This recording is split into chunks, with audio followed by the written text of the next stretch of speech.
Yes, sir. I believe we are live. So, Kelvin, welcome to our show. Our audience is looking forward to hearing from you. But before we do that, I need to give you a small disclosure. Are you okay with this entire conversation being recorded and posted on YouTube to promote both my business as well as yours? Yes. Awesome. Thank you, Kelvin. So, can you please start off by introducing yourself to my viewers? My name is Kelvin Kumar. Beautiful. That's just your name, okay? Like, what do you do, Kelvin? How did you get involved with comedy? Oh well. So comedy, I was always interested in comedy Hmm. ever since I was young. I never actually thought I was going to be doing comedy. Right. And like a long story short, basically like I got married to my ex-wife and You got she married to your ex-wife, or you got well, I mean married and then you got divorced. no, I got married, right? Right. Um and then my ex-wife she broke up with me a Russell Peters show, Oh, right? wow. And so, Wow. So something Russell said triggered it off? no, absolutely not. No, she just I don't know why she decided to leave me there, but it was kind of funny. Like, she had planned to leave me, and she actually brought her guy with her there. Like, mind you, I was still married to her. And Wow. so it was like very strange. Like I was like, "Oh my god, thank you so much for inviting me to your first date with this guy, and I'm your husband, right?" And so um, that happened there, and for a while, I was pretty sad, and then I just thought to myself, you know what? I'm just gonna try comedy and become very successful at that because that's a place that where my soul died. So that's kind of how I got started in comedy. I've only been doing it for a year. Wow. Wow. So how did you That's the get involved short. with Desi Fest and Samson Koletkar and all these guys? How did you get involved with this particular program? So DJ Sandu is going to he's going out of the country, and DJ Sandhu? Yeah, yeah, yeah. yeah, I guess he put in a good word for me Oh, as okay. as a replacement for him for the show. So I was very excited because I was looking at the poster or the picture, and I was like, oh man, I would love to, because Kabir actually that same night that Russell Peters was there, Kabir sing open for Russell Peters, right? That's right. And I thought, oh wow, he's hilarious, right? And I thought to myself, if I ever wanted to work with somebody in comedy, Sure. him should be Kabir Kabir. Singh. And I thought both of them were very far fetched, right? And I'm like, man, maybe one day I can be on this comedy fest. And sure enough, I get this message and I'm asked to do it. And I was like, holy shit, I didn't think this would so very. Right, right, right, right. Yeah, see, it's interesting because I watched Kabir Singh at Punchline like maybe a couple of months ago, Uh-huh. and DJ Sandhu was there as well, and they had like maybe five or six comedians that evening. Like all coming in like every half an hour or so. Not, I'm sorry, not every half an hour. Maybe it was every 15 minutes or whatever the duration was. But Okay.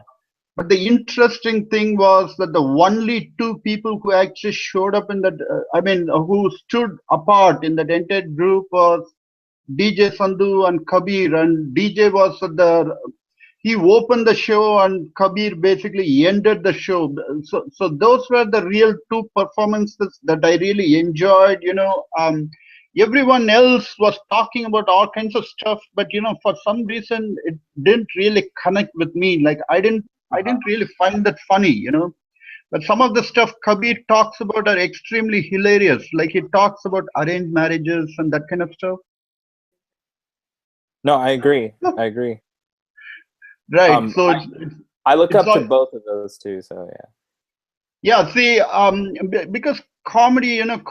I'm sure that it's a tough job. See, anybody like I can be funny right now. I can say something funny, but it's hard to go on stage where everybody knows that you are there going to be just there for 15 minutes, but in those 15 minutes you really need to make people laugh, you know. No, I agree. Yeah, so good job, guys. You guys are doing an absolutely awesome job, and I think the good news here is, you know, you're actually kind of putting the Indian brand into the stand-up comedy scene. I can agree Yeah, with my parents are from Fiji here, so I don't know a lot of um people that are Fijian Indian that are doing this kind of thing. So that's also right, right. You're kind of breaking off, um, uh, uh, Kumar. I mean, okay. what's going on? Is there something going on with your internet connection? No, not that I know of. Okay, is everything cool? Okay, Yeah. in that case, we can, maybe it's just temporary, you know. Okay. That's fine, that's fine. Yeah. The other question I wanted to ask you was, so it's interesting that you mentioned that you are from Fiji, you know. So, what do you really bring to the table, you know, from the comedy side? I mean, do you have material pertaining to your life in Fiji? My parents are from Fiji. I'm from here, so I Okay, was born here. Um, the the huge difference that I see with that is that my parents being from Fiji is a completely different culture. Like eh, all the Indian friends that I have, they have a completely different idea of life and culture and things like that. So there's a lot of sure. separation between the two. Even the languages are Mm-hmm. different. The dialects are different. So when I do comedy, I do talk a lot about my family and how I grew up and things like that. And I do Sure. think that's a bit different from a lot of other Indian families growing up. So that's what I tend to bring to the table.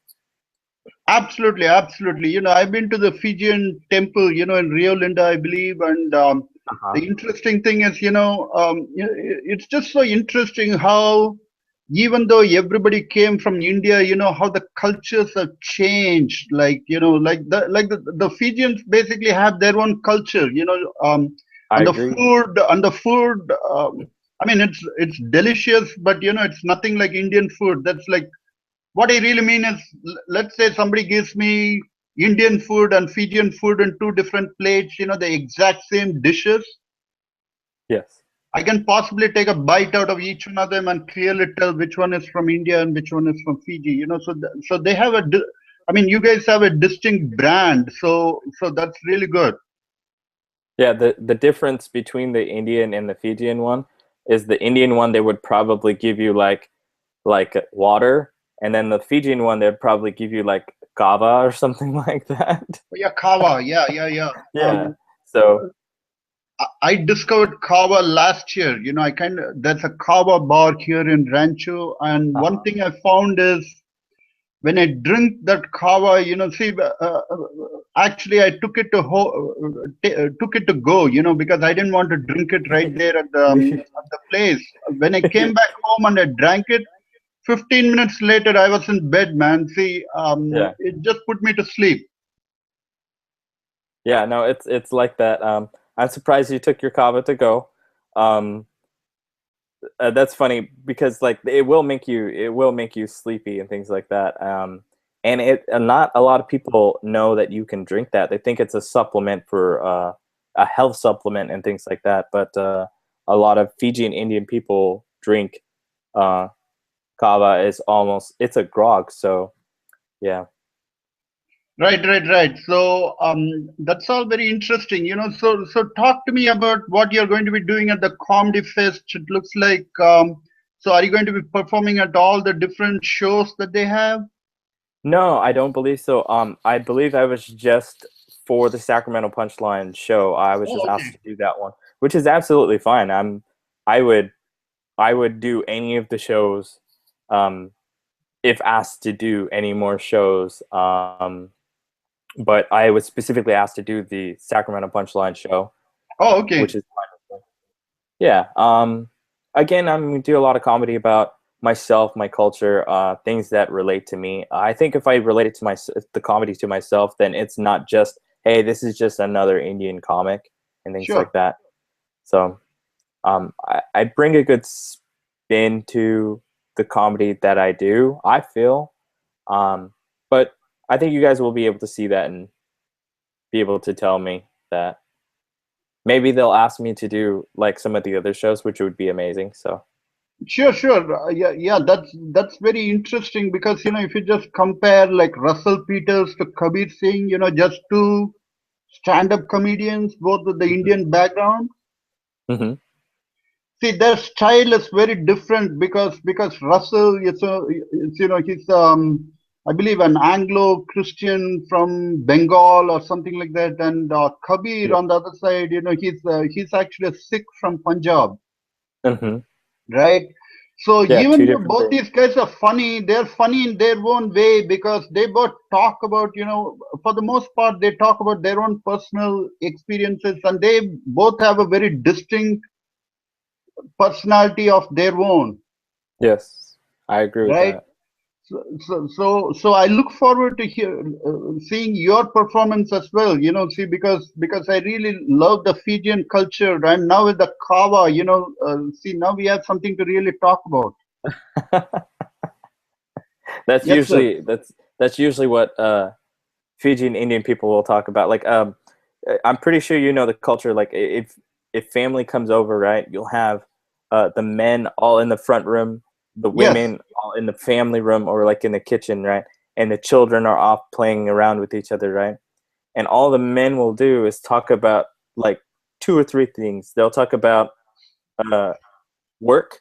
Hmm. Uh, they'll talk about uh, the types of meat that they've eaten or where to get good meat from and things like that. Yes. And then they'll just talk about alcohol or like or kava or something like that, which is the three things that I have no interest in talking about. Is Right. so I find myself moving from room to room where it's just like, I don't know, maybe I can go play with the children and that'll be interesting. But if I go over here and sit with the guys, I don't really know much about alcohol. I don't drink, so I don't Sure. know much about alcohol or going and getting meat and things like that, but it's very particular to um, our culture. Yeah. That's right. That's right. Yes, sir. So the idea is always to find that common ground, and if you are in a cultural event where the only people that you can find common ground are the 5-year-olds, so then so be Mhm. it. I mean, that's Not there that must that's be a my reason then. mentality, but Exactly, exactly. And 5-year-olds can be interesting, man. Sometimes they have something to share that the older people may not even be aware of. yeah, yeah. My I have a niece. She's 3 years old, and anytime I take her to the store, she's daughter, so she calls me mama, Right, right? right, right. So anytime she's at the store, she knows to call me mama, and she'd be like, "Mama, mama, mama, mama, mama," and I'm just ignoring her because I don't want anybody else in the store to think that she's confused calling this guy her mom. Right, Right? mom.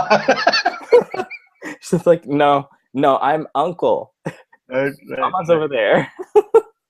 there." See, that reminds me of a situation that I had with my son. This was a couple of years ago, and again, my ex-wife is from Laos. So my son is. I mean, he always grew up here, so he has never really been exposed to the Indian culture. But the school that he goes to, Mhm. somebody told him that India is full of snakes. I don't know who told him that, but I mean, when kids are like, when kids are like 5 years old, 6 years old, they're going to talk about all kinds of stuff, and that doesn't necessarily have to be true. It's just an That's true. impression that somebody else had. And then the funny thing is, I take him to an Indian restaurant, and this was in Chico, so he had like half an hour to ask me this question in the car, but he chose not to. He waited till we actually reached the restaurant, and there are all these Indian people around. And then this guy says, "Dad, can I please ask you a question?" And I say, "Sure, what?" He says, is India full of snakes? He asked me this question in an Indian restaurant. So the way I responded, see, it's not politically correct, but I still think I got the situation under control, because what I told him was, you are right. There are a lot of snakes in India, but you know what? There are a lot of snakes in the United States too. And he said, really? Yeah. He said, really? And I said, yeah, we just call them Republicans.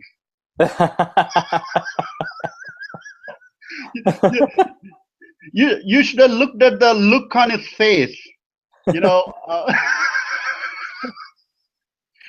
till today, I just laugh. I mean, there are certain, like as he was growing up, there are certain memorable experiences that I'll probably remember for the rest of my life, and this one was definitely one of them.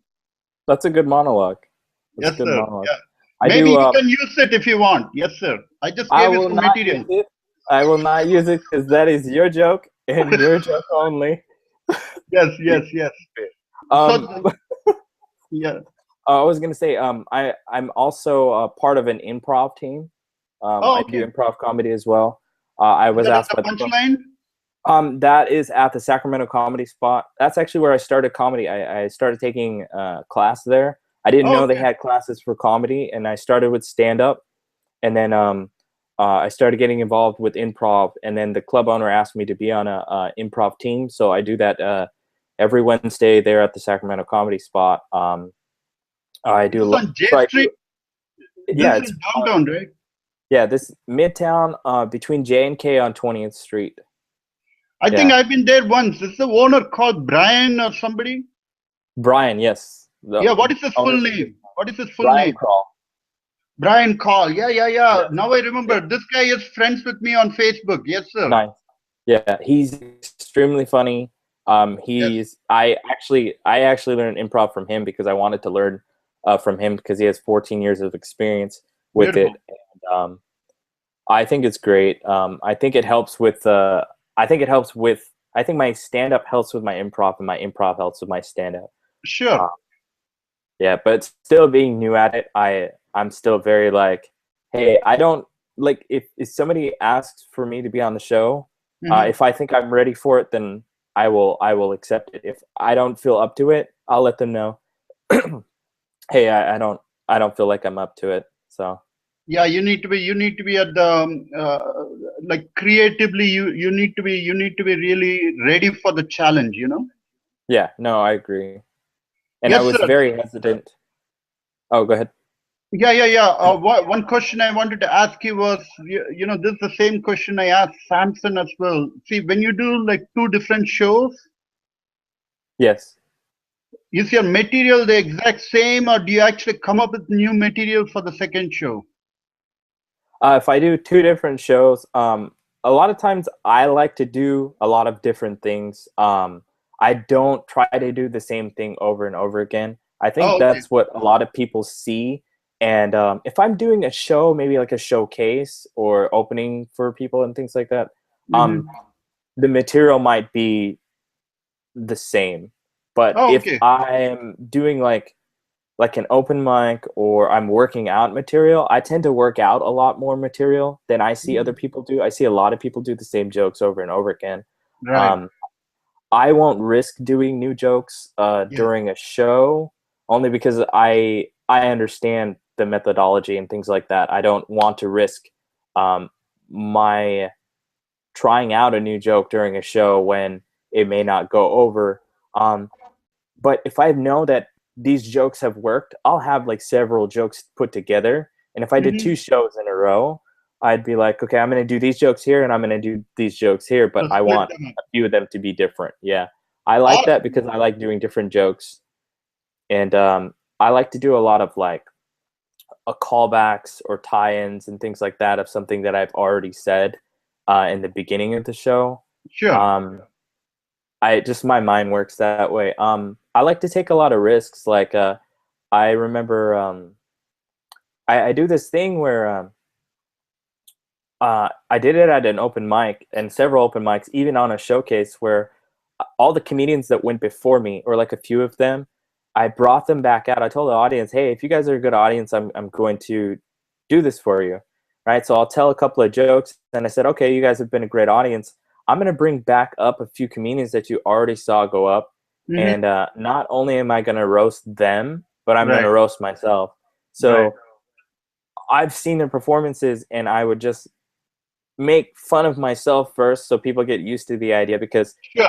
I So tell them they it's don't not, take it personally. Yeah. yeah, it's not nice. Like, I like, I can make fun of people, but I just don't. Things are in my head, right? And I just come up with these like ideas. And I said, all right, well, since it's a mean thing to do, I'm going to roast myself. And then Sure. I'm going to roast a few of my friends that are okay with me doing it. And I remember the first few times I did it in my favorite roast master's voice, which is Gilbert Godfrey. Okay. So I just went off and I did a Gilbert Godfrey impression on all of them. One time I did stand up in a Spider-Man outfit Right. as Spider-Man, telling jokes about being a superhero. Right. So that was during Halloween. I did this thing where I did half a set, but I made the jokes so bad that nobody laughed at them, right? And Right. then I stopped in the middle and I said, look, I have this theory that you can be an established comedian and say whatever you want and Mm-hmm. people will laugh at it. So then I said, I'm going to go backstage and come back out as an established comedian Mm-hmm. and do the same jokes, Right. and just to prove a point, right? So I go backstage and come back out as Aziz Ansari, Oh wow. and I do the Wow. jokes as Aziz Ansari, telling my jokes, and that was really fun. That turned out really well. That So I do a that lot could, of things, take a lot of risks. yeah, that's awesome because that basically then you're not just a comedian. You also need to be good at mimicry. Yeah, yeah. Right. I'd So say those a are lot of two very people. different talents. That's amazing.